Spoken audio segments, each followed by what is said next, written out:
disc. They must not spin it incorrectly, for then unspeakable things may happen. I've got a better idea. Let's play it backwards. The shift is open! Welcome to the Deadlands.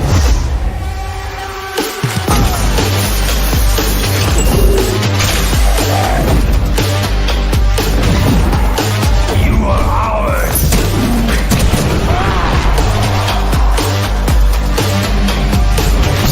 Cool. Magical sword.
Trine 4, The Nightmare Prince, is the latest adventure of the illustrious, puzzle-solving and platform-climbing heroes of Trine.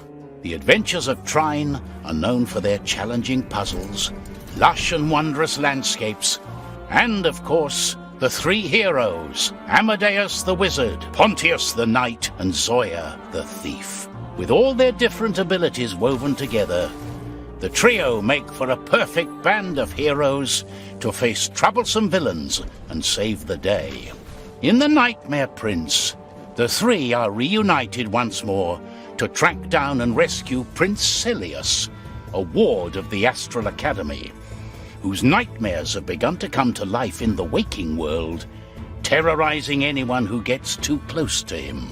As you adventure in the world of Trine, you are able to play as any of the heroes. changing from one to another with a simple push of a button. You can do so even in mid-air if you find yourself in dire need of Zoya's rope or Pontius's sword. As the story unfolds, you'll discover that the clever heroes are able to solve puzzles in different ways, as there is not always just one solution to the conundrum at hand. Each hero has their own idea of how to best solve their problems, but when they work together as a team, they are even more undefeatable. For example, Amadeus may conjure his box and place it on a seesaw, and then Pontius can stomp on it. The falling box then catapults Pontius way up high. As the story begins, our heroes each have their own set of skills. Once you explore the world and defeat enemy encounters, you gain experience, unlocking not only optional upgrades to the hero's abilities, but also essential new skills needed to save Prince Celius.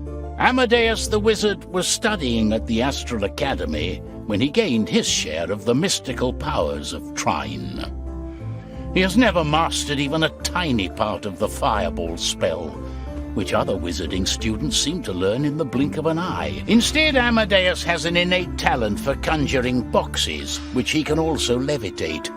He can use these boxes to climb on, to hit switches, attach to spike walls, and stomp them down on enemies. Zoya can even attach her rope to Amadeus's box. In the story of the Nightmare Prince, Amadeus unlocks new spells, learning to conjure other useful items, such as a metallic ball, which he can use to roll around on unfriendly terrain, or which can even be transformed into a wrecking ball with a little help from Pontius and Zoya. And the plank, which Amadeus can rotate around and place in clever ways. Besides conjuring, Amadeus can also use the blink ability to cross large gaps or escape from villainous monsters.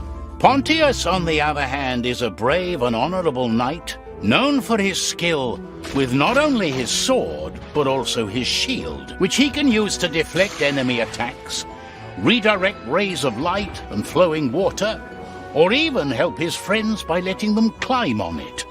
The shield can even be used as a kind of parachute, allowing you to float gently across large gaps.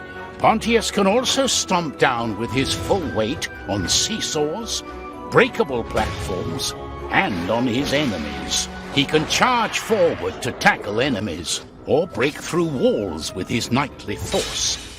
In this episode of our story, he can also summon the Dream Shield, a copy of his own shield which can be placed anywhere and will stay there as long as you want, which, as you can see, can be quite useful. Last but not least, we have Zoya, our cunning thief, although she detests the title and would prefer to be called an entrepreneur. She is known for her bow and arrow and her infinitely useful rope. She can use her rope to swing around quickly from place to place, climb to new heights, or pull objects around. While looking for the Nightmare Prince, Zoya can create rope bridges, which she and her friends can use to cross gaps or climb upwards. She gains new elemental arrows, with which she can not only attack her enemies, but also use to manipulate the environment. For example, she can freeze a volatile platform in place. Finally, Zoya will discover the fairy rope ability, levitating objects or even enemies tied to the other end of her rope. This will prove extremely useful for solving puzzles or making the monstrous nightmares helpless as they float suspended in midair. Here, the heroes kindly demonstrate a single puzzle in a quite overgrown abandoned garden. Zoya first uses her rope to drag the seesaw where she needs it. Then Amadeus conjures a box and places it on the seesaw. And finally, Pontius can stomp on the seesaw to fling himself up where he needs to be. Thank you, heroes. But the heroes face more than seesaws and inconveniently placed switches. They will also encounter dangerous, nightmarish creatures summoned by Prince Celius. Fortunately, all of the heroes can now engage in combat when you make use of their new skills. Amadeus can throw his conjured objects at enemies, stomp them down to vanquish monsters, or use them to block attacks. He can also levitate monsters and throw them around. Who would have thought levitation was such a powerful wizarding skill? Zoya, of course, uses her new elemental arrows. The fire arrows set the monsters slightly on fire, while the ice one freezes them and objects into place. These arrows are particularly useful against elemental enemies. Our beloved entrepreneur can also learn how to fire critical arrows, which can cause devastating damage to enemies. With the fantastical new fairy rope, she can levitate her enemies and just watch them float away. And for a new defensive measure, she can now somersault out of harm's way. And finally, we have Pontius, a stalwart champion of combat. For defense, Pontius can point his shield in any direction and also deflect projectiles. His new lightning sword is a powerful weapon against the monsters, with an electrical shock that will leave almost any villain stunned. While his regular stomp works wonders at smashing enemies, he now has a powerful frost stomp, which freezes enemies and objects. And when he charges at enemies, he sends them flying across the room. This can help Pontius out of tight spots, should he ever find himself surrounded by more than he can handle. The heroes of Trine will need all these skills during their quest. Some of the perilous enemies they face will be their very own nightmares. While the road ahead turns ever darker, thankfully Amadeus, Pontius, and Zoya can rely on each other as they face their nightmarish foes. You can now experience the magic of Trine in 3 different ways. Solitary adventurers can embark on their journeys in single-player mode, choosing which one of the heroes you want to play as at any moment. You'll of course need to switch between them to make the most of their unique skills in different situations. As with previous adventures of Trine, there will be a classic cooperative mode where you and your friends all select one of the 3 heroes. However, only one of each hero can be present at the same time, working together in search of Prince Celius. And now, for the first time ever, in Trine 4, you'll be able to go on your adventure with up to 4 heroes in the unlimited mode, with any combination of heroes you like.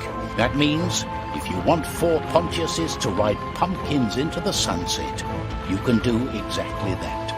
I hope you've enjoyed this short tale of what it is like to experience the magic of Trine 4. Now, it's up to you to find Prince Celius, bring him back to the safety of the Astral Academy. Trine 4, The Nightmare Prince, and Trine, The Ultimate Collection will both be available on October 8.